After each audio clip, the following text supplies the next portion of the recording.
Hola a todos. Vamos a comenzar.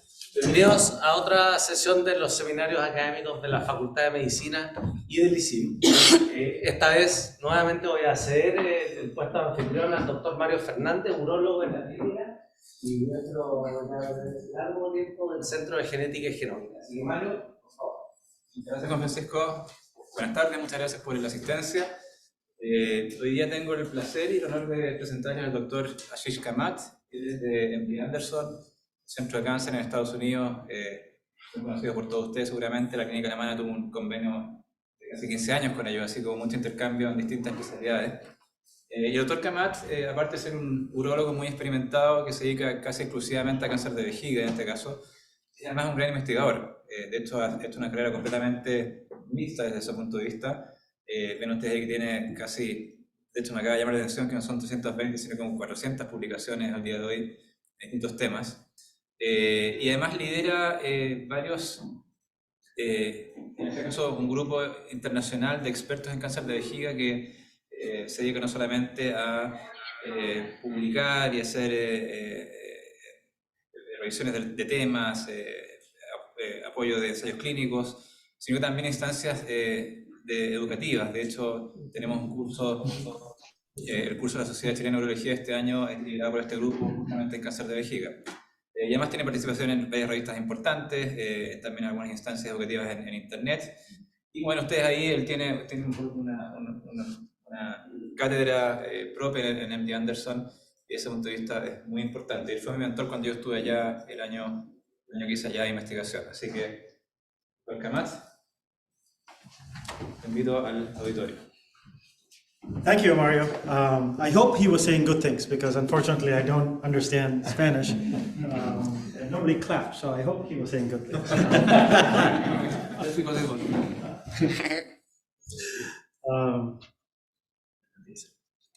We're just hoping for him to shut up. There you go. I can tell you are friends. So Professor Fernandez asked me to talk. He said, why don't you talk about your career and what you've done in the last 3-ish decades and, what is new in bladder cancer. So the timing was a little bit fortunate because at that time, our society in the US was looking to give me what's our equivalent of a Lifetime Achievement Award. I'm not that old. I don't know why they were telling me my lifetime is over. But one of my fellows had put together this little timeline. And you can see, I've been fortunate to be involved in a lot of different research on something quite as basic as quinolone antibiotics, which I'm sure many of you, since you work in infectious disease, know its mechanism of action is very similar to a chemotherapy that we use. But of course, for Adriamycin, you have to give it intravenous. It has a high concentration in the blood, kills the cancer cells. The quinolones, when you take it orally, of course, does not have the same concentration. But back when I was a resident, we discovered that the urine concentration is as high as intravenous Adriamycin. So we started using this to kill tumors in the bladder. So prophylactic after TURBT, you resect the tumor, give the quinolone, it decreases recurrence rates. And of course, I'll go through a little bit of the timeline. Did some of the first in human studies with ipilimumab when Jim Allison, who got the Nobel Prize, of course, came to MD Anderson. His now wife, Pam Sharma, whom you met, wanted to do some work with immunotherapy. And she was walking around MD Anderson and asking for collaborators. And at that point, everybody said, what is this immunotherapy? It will never work. So I said, okay, I'll work with you. So I was her mentor for about 3 months. And then I found out that her fiance or husband is Jim Allison. I'm like, why am I mentoring you? You should be mentoring me, right? Because he got the Nobel Prize.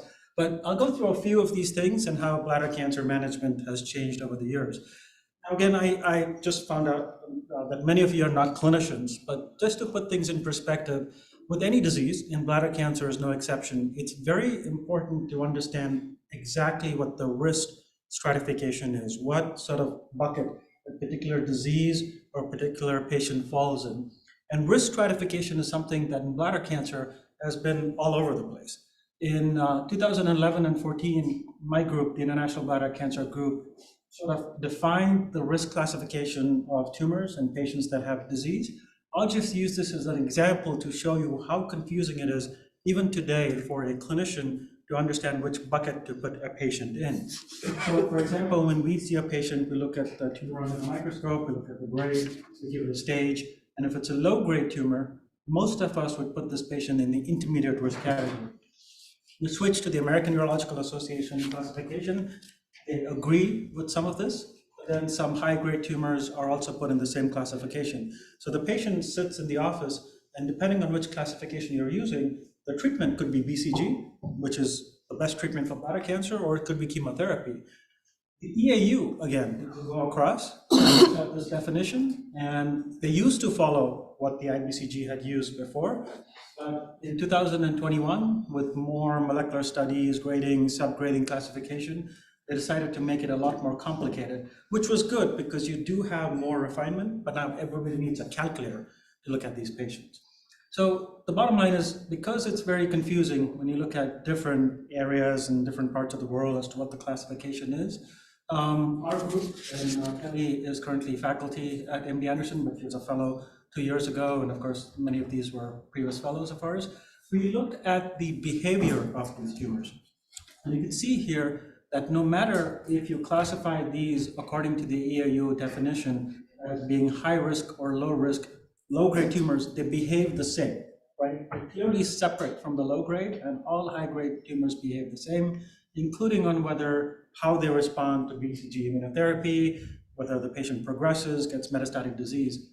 And if you look at the molecular profiling, which is something more of interest to you, and I could have put in a more slides so I can answer questions, what we have found is that even if you have these tumors here, these low-grade TA tumors, they cluster more similar to the high-grade tumors. So the low-grade tumors have similar alterations or different alterations than high-grade TA tumors, and high-grade TA tumors cluster and behave similarly to more invasive high-grade tumors. So clearly, just because the pathologist is looking under the microscope and it looks a certain way, if it is high-grade, they cluster as more aggressive. And that's why the Society of Immunotherapy for Cancer, even today, along with the IBCG, says that all high-grade tumors should be classified at high risk. So this is something that we as a community have been working on since the 1990s, trying to get people to understand how you classify these tumors. And this is a simple definition today that's relatively easy to understand, and hopefully more patients will get treated more appropriately. Of course, like I said, this is something that's been working on for many years. Wei Shan Tan has a lot of correlative science publications. He's a fellow in my lab now, but he's already published 3 randomized trials and just got the award for this paper in your college. So again, how many of you here are in bioinformatics? Raise your hands, anyone? Okay, we were talking about bioinformatics previously. What happens is when we're doing clinical trials or we're studying patients that are in different therapeutics, right? The trials, for example, if they look at this intermediate risk group of patients, if you have more patients who are having 0 risk factors compared to 3 or more risk factors, your power calculations have to be different. And there are many trials where the pharma has invested millions of dollars, looked at a drug, and the trial ends up weighing negative, because they did not factor in that the progression rate can vary from 3.4 all the way up to 17%. So it's important to understand the risk classification for whatever you're doing, because this is for bladder cancer, and put the patient in the appropriate risk group, because otherwise your clinical trials or the drug therapeutics, all the work they're doing will not really be beneficial. Now, switching gears to another area that I've been active in is variant histology. So this is when we look under the microscope, and of course, you look at the type of tumor. Bladder cancers tend to be mainly urothelial, or what we used to call transitional cell carcinoma until early 2000s. And variant histology is when you're looking under the microscope and looking at different types of tumors. So you have micropapillary, squamous, sarcomatoid, et cetera. And of course, this is micropapillary bladder cancer. For those of you that might be looking at specimens under the microscope, you can see that this looks very bland. It doesn't really look like cancer. It looks very bland. You look at it, it looks like it could be a benign lesion. But this is fairly deadly. And we studied these back in 2007. In fact, when Dr. Fernandez was with me at MD Anderson, he participated in some of this research. So this is a very unusual curve for patients with non-muscle invasive bladder cancer. Most patients that have early stage bladder cancer your curve of survival is here when you treat them with BCG. So you give them BCG immunotherapy, everything works really well, and their curve is somewhere here. In these patients with same non-muscle invasive bladder cancer, but micropapillary disease, you can see most of them were recurring. Many were progressing, which means the tumor was spreading to other parts of the body, and patients were dying just by having this variant histology. So of course, that's when we started talking about micropapillary disease, getting more people in the US to recognize it globally. The incidence of micropapillary was less than 1%, but now with more recognition as to how important it is, the actual recognition is about 10-15%. So 10-15% of patients had this, but were not being treated properly. And you can see in an updated series that, again, Dr. Fernandez was part of when you came the second time, the survival is 100% if you do surgery and take out their bladder. But if you try to save their bladder and then they fail and then you try to do something else, their survival is 60%. And this is life or death, right? It's the patient's actual survival.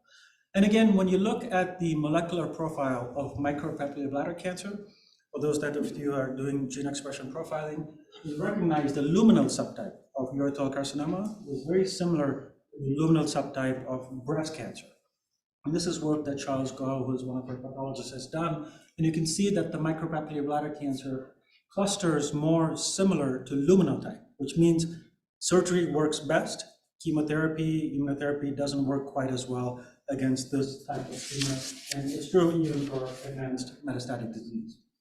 And Dr. Fernandez, again, was looking at different types of classification of these patients.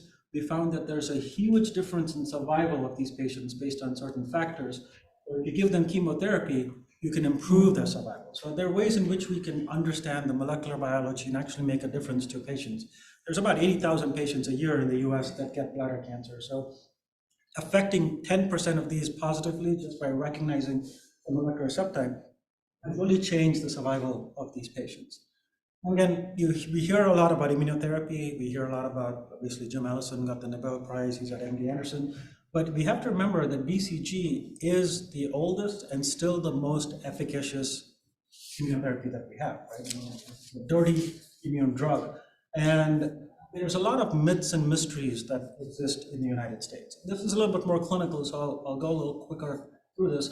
But the biggest myth and mystery that exists even today, after BCG has been used for 40 years, and especially in Chile, I get a lot of questions, is about maintenance. So we give the induction with the immunotherapy, and like any other vaccine, you have to get a boost.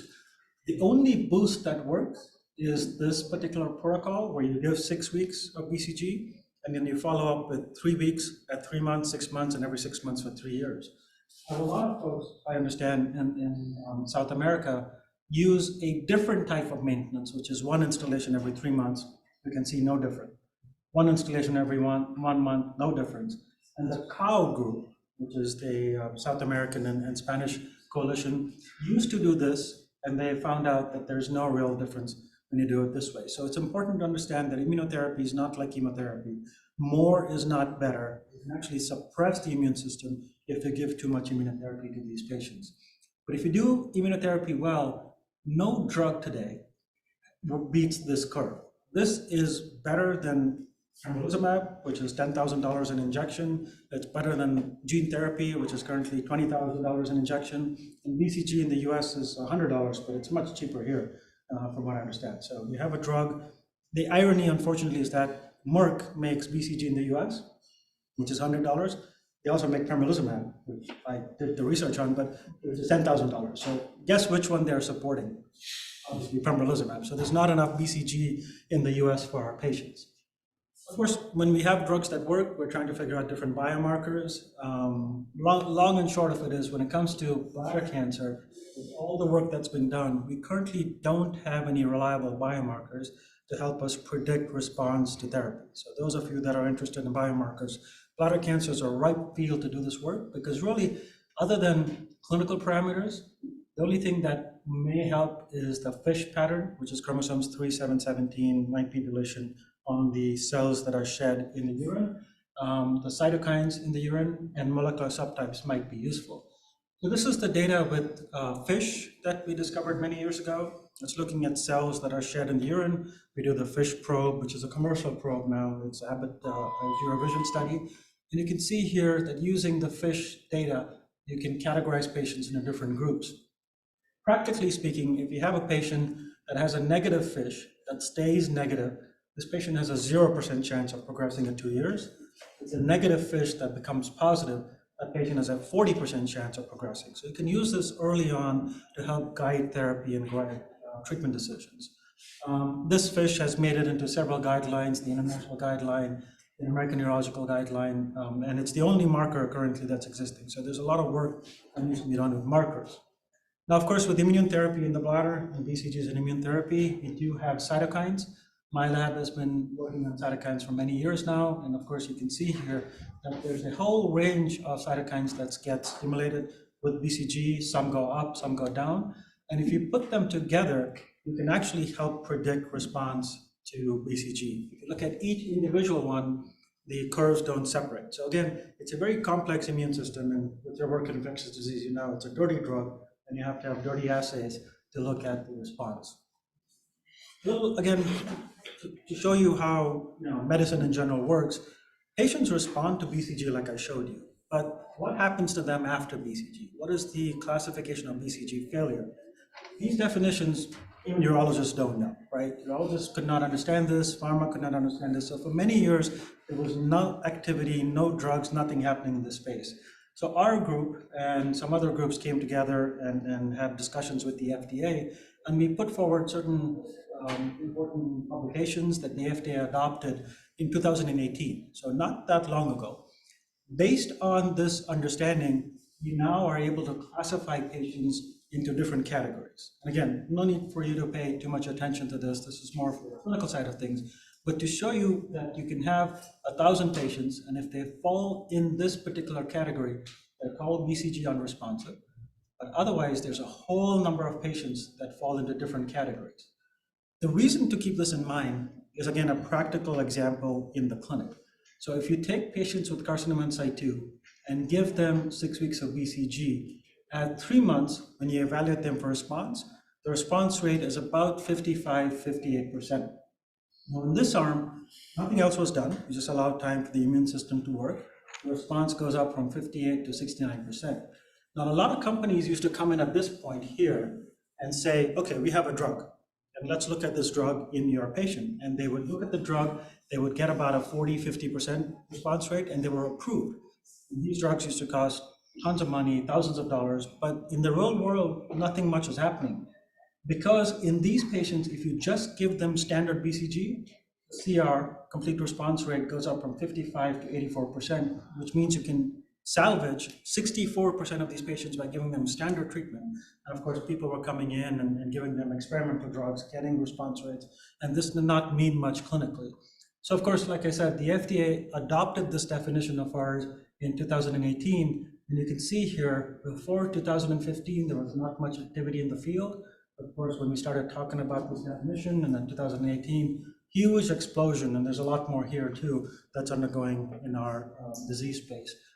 Gene therapy was developed at NB Anderson. This is adenovirus vector and interferon gene therapy. It was just recently approved for bladder cancer by the FDA based on these results. Of course, pembrolizumab, which is a PD-L1 inhibitor, was also approved by the FDA, again, based on all of these. And it's very important to keep that in mind. Now, another thing that is a pet peeve of mine, and I'll spend a little time on this, is when you talk about patients that have bladder cancer, and you go to different courses and you're trying to teach people, there's a lot of focus on the more fancy gadgets, so robotic surgery, et cetera, et cetera. And there's a lot of money spent on teaching people how to do robotic surgery. But again, I heard this morning that at the Clínica Alemana, they do maybe 3 or 10 cases a year, but you want to focus the robot on those cases, not you, but a lot of places want to, which is a waste of effort and money expenditure. When it comes to the first biopsy, nobody talks about it. We have junior residents teaching junior medical students how to do this, but this is very, very important. This is the biopsy, essentially, the resection of the tumor. And for those of you that doing tissue correlative studies, you know that the quality of the biopsy that you get is not sufficient or it's not accurate, whatever work you do, whatever bioinformatics you do, will not actually correlate with the final outcome. So one of the things that our group has been involved with is to actually help people do that initial resection properly. This is just an example of a tumor in the bladder. This is what it looks like. You resect it. This is what the muscle layer looks like, and this is actually the fat that's outside the bladder. You know, if you think of the bladder like a balloon, it's got the cap, the sides, and the neck. The muscle of the bladder is the rubber of the balloon. We do have two layers on the inside of it where the tumors start.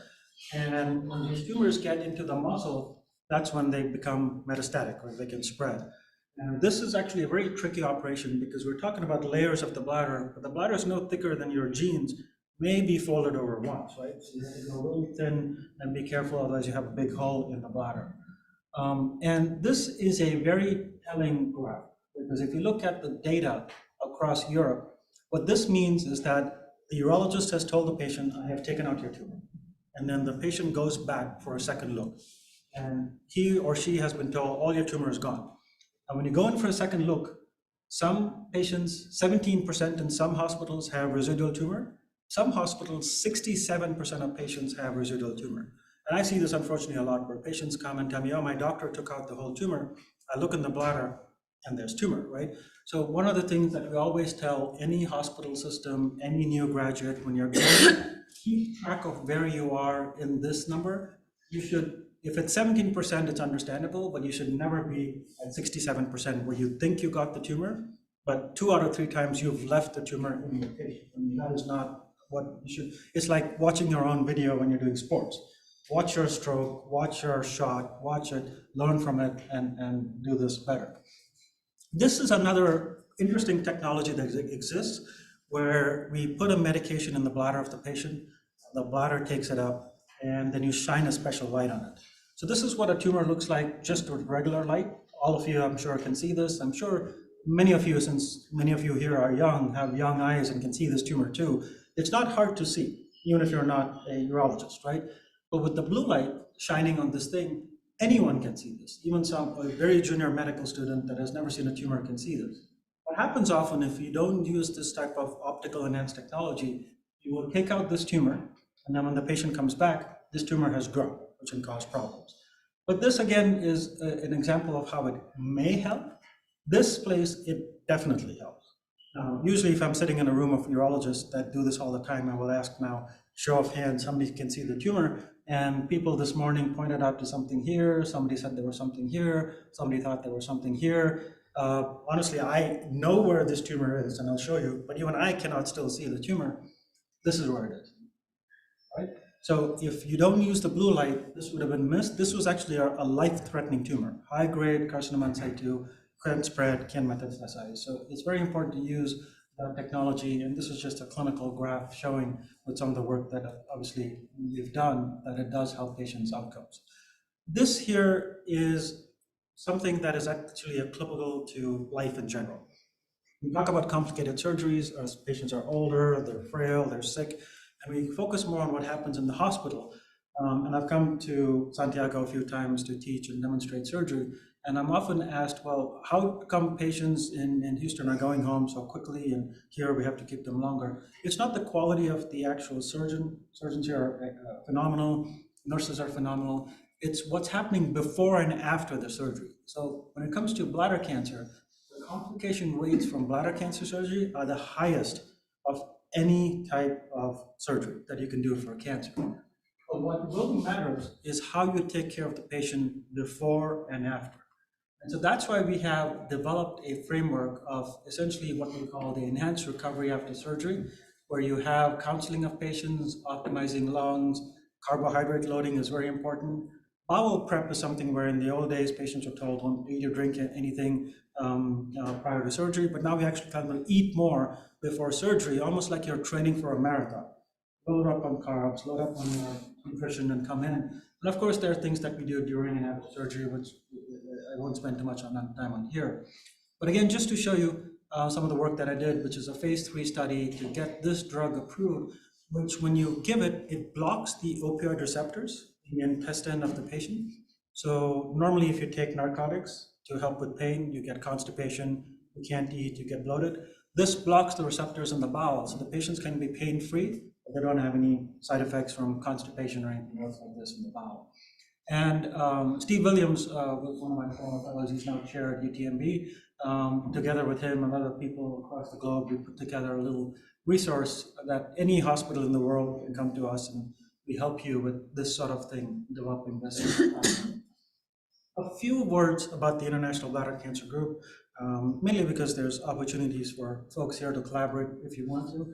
It was formed in 2006 to include researchers and clinicians, so not just clinicians, but also researchers, to improve the outcomes of bladder cancer patients everywhere in the world. So if anybody anywhere wants to do research in bladder cancer, we welcome you to collaborate with us and participate with us.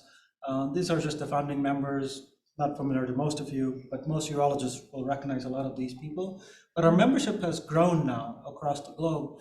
And those of you that do a lot of work in gene expression profiling will probably recognize Gottfried Sojal from Lund University in Sweden, of course Noah Hahn at Hopkins.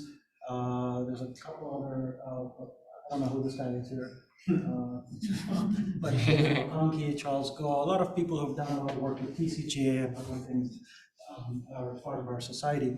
And again, just to show you some very high impact publications from our group that have gone through. We have different subcommittees that are available for you. We have newsletters. And more recently, we have a collaboration that is truly international with Morocco, India. Some of you may know Jeff Ross. He heads Foundation Medicine and does a lot of the genomic profiling, so he's part of our group as well. And of course, many of you may know Lars Dreisskott. He heads the Copenhagen Institute of Genomics, and does most of the work with the circulating tumor DNA and cell-free DNA that is published as well. So a lot of opportunities for folks that want to work with us, either to develop guidelines, which is what we're doing this week here with the Chilean Society. If there's tissue-based studies you want to do, we have a lot of tissue from international collaborators that's available if someone has an idea. Or if you want to contribute tissue and have somebody else do the analyses, we can do that as well.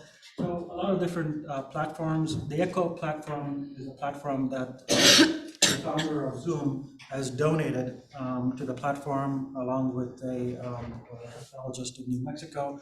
This actually reaches close to 200 million people every week using the ECHO platform. Everyone's available if anybody's interested.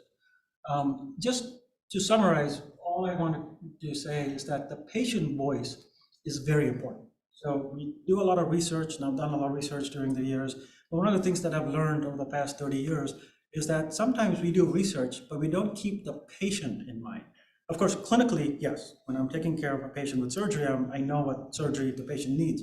When I'm doing research, I don't know what the patient needs. The patient might say, well, I don't care about living 10 extra years if I have to go to the doctors every 6 months. I just need 3 years, and I want to be able to live in my village with my family, and that's all I want. And we sometimes don't recognize that. We develop treatments and drugs where the patient does live longer, but it's a very intense treatment. And because of that, we've actually launched a series of efforts globally to hear from patients what's important to them.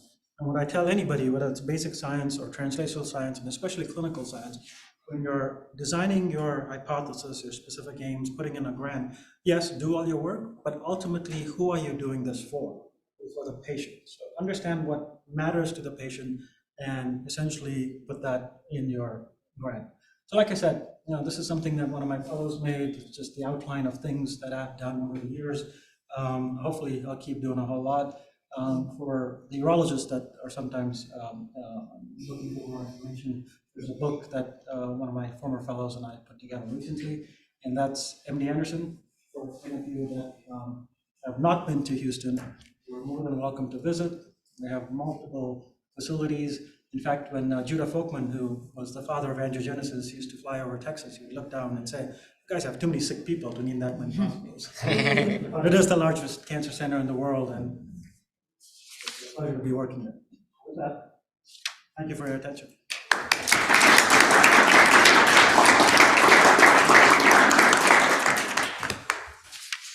Thank you, Ashish, and we have plenty of room for questions. So, ¿preguntas para el Dr. Kamat? Ceci? I have a very biased question because I'm a pediatric immunologist and rheumatologist, so of course it's an immunology question. So BCG elicits a very strong Th1 response, which of course helps to fight the tumor, I assume. So I have two questions with regards to that. The first one is, do you see any difference in the response to BCG therapy for these patients in countries that are vaccinated with BCG previously, like in Chile? Do you see any difference to like BCG treatment response? Yes and no, right? Because ultimately, and this is work that we did with Mihai Nempia in the Netherlands, and work that we've done with different BCG strains. So the priming that occurs when you get exposed to BCG, and I grew up in India, so I had the BCG vaccine, and I think most of you get the BCG vaccine in Chile too. That memory effect, the histone complex folding, that is lost at usually 10 to 15 years.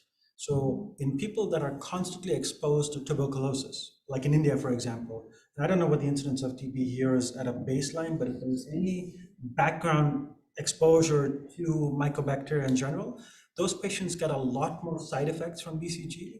We have to use a lower dose, but they also get a better efficacy from the BCG.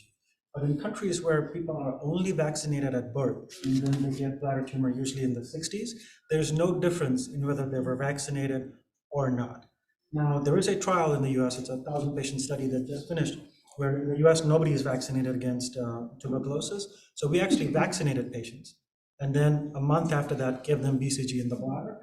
And the results are currently just finished accruing, so we don't know the results. But the hope was we can prime the immune system to improve the efficacy of it. Very interesting. And then the second question is linked to that, is has anyone looked at like Th1 T cells in the bladder or in the tumor to predict response? Absolutely, no. We and others have looked at it, and unfortunately it does not predict response. Ironically, the eosinophil ratio, neutrophil ratio to eosinophils predicts response, but mechanistically it doesn't make sense.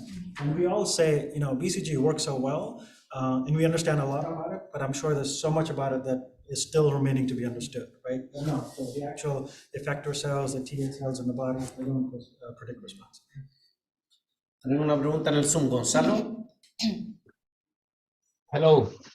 Thanks, Doctor, for your presentation. My question is, how do you see, since everybody's talking about artificial intelligence these days and ChatGPT, how do you see the impact of AI in the diagnosis or treatment of the bladder cancer or any cancer? Yeah, no, it's funny you mentioned that, because one of my fellows who's here, and she's from Colombia, so she really speaks the language well, and we have her here as our meeting secretariat. We've done some work recently with AI when it comes to training surgeons on looking at tumors. I'll answer your question in general. I think machine learning, or AI in general, when it comes to image analyses, is where the future is for machine learning. Because when it comes to CT scans, zeros and ones, pixelation, when it comes to pathology slides, that's where machine learning will actually really help us a whole lot. I don't think it'll replace radiologists and pathologists, but it'll make their life a lot easier. Now, when it comes to surgery, AI can help as well. Because if I look, and I don't have the slides here, but if I look in the bladder and I see a particular tumor, but I gauge that tumor to be high grade, consistently wrong in a certain group of patients, the machine learning AI might be able to tell me what my eye is seeing that's misleading me compared to what you're seeing, that you are recognizing it correctly, and you may be seeing something else. So we're using AI to train surgeons in image recognition as well. And then clearly, when it comes to data analyses and bioinformatics, I mean, AI is not truly the right word there, but just the explosion of computing power and learning and regenerative or generative training of the platform is where the future is. Can I do just a quick follow-up? You showed that low resection rate, or the fact that patients remain pieces of tumor. Do you expect machine learning techniques and computational vision techniques bringing that number how close to zero? Yeah, so it's actually happening. It's not ready for use in broad spectrum, but one of my collaborators from Stanford, Joe Leal, and there's a group of students. I mean, they're probably very mid to late 20s, have developed an AI platform where we can actually map the entire bladder visually, and then there's a lot of processing that's involved, right? But the real-time AI is able to tell you, look here, and then you can look there, there was a tumor that's missed sometimes. Now, in experienced hand, that doesn't happen much often, but of course, unfortunately, most patients in the US at least get their care locally, and locally somebody may be doing 1 or 2 of these surgeries every month. I do 20 a week, but not everybody can do so. So it really, if you can translate that to the smaller hospitals in the US and anywhere in the world, that really would be beneficial. Right now, it takes too much computing power for this to be real-time in the hospital. It's still very slow. It's The process those very images. slow. Yeah. ¿Preguntas, José? Thank you very much. Very nice presentation. Is there any data on, or are there any data on microbiome and response? Because there is on other immunotherapy, right? And there is on transplantations, stem cell transplant. So There is. Now the whole, again, I focused on all the work that on that, but microbiome, absolutely. There's microbiome, both urinary and GI, that predicts response to IO in bladder cancer patients. There is also microbiome data to suggest that the microbiome affects the development of certain types of tumors. We know, of course, in Egypt, people that have schistosomiasis get a different variant histology just from that. But the microbiome can also affect the types of variant tumor in the bladder. One of the things we were talking about earlier is one of my patients, and I normally can't give you names, but this one I can because she was actually featured on CBS Sports. Jazzy Richards, she was 17 when she came to see me, and she had a brain tumor in her bladder. I called my neurosurgeon friends all over the world, and no one had ever heard of that. And of course, in urology, we'd never heard of that. And at 17, this was 4 years ago, she was my daughter's age. So of course, we had to talk about taking out her bladder, but the neuro-oncologist said you only have a year to live. So normally we can make you a new bladder. And at that age, I said, you should get a new bladder made, but she chose a stoma. And the reason she was on CBS Sports is because 1 year after having a stoma, she got a soccer scholarship and plays on the Oklahoma University team and scored her first goal against Houston, which is not the case. But the ependynoma of the brain is related to a certain microbiome, which doesn't make sense because of blood-brain barrier. And her urinary bladder tumor was also related to the same microbiome. So nobody understands how a tumor in the brain that's not exposed to the microbiome at all, or shouldn't be, is related, and the urine was related too. So we don't know a lot about the microbiome, but there's a lot of evidence, absolutely, that it's important.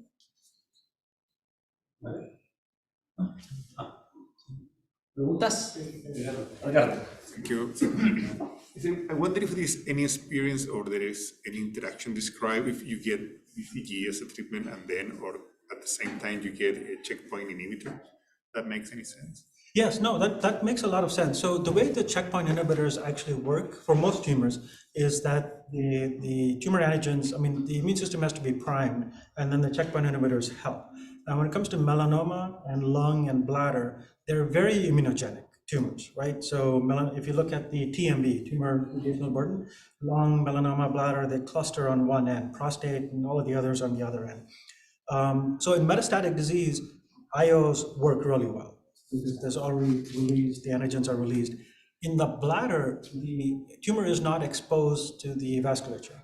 So in the bladder, you have to prime these tumors, and priming with BCG or chemotherapy seems to be similar, and then you combine with checkpoint inhibitors. Now, the problem with checkpoint inhibitors is that's intravenous, they have side effects. So people are working on developing intravesical IO agents. Merck, which is pembrolizumab, tried that in the University of Chicago. It's too large a molecule, didn't have any effect. So they're trying to see if they can have, not they, but other companies can have smaller molecule formulations of the IO. But you're absolutely right. For the tumors in the bladder, you have to prime them, and BCG is a very potent priming agent. ¿Más preguntas? ¿El doctor Kamat? ¿No? En ese caso, muchas gracias nuevamente. Thank you very much again for coming here. And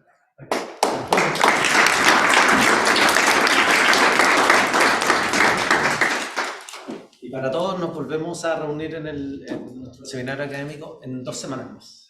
Bueno, Muchas gracias por venir.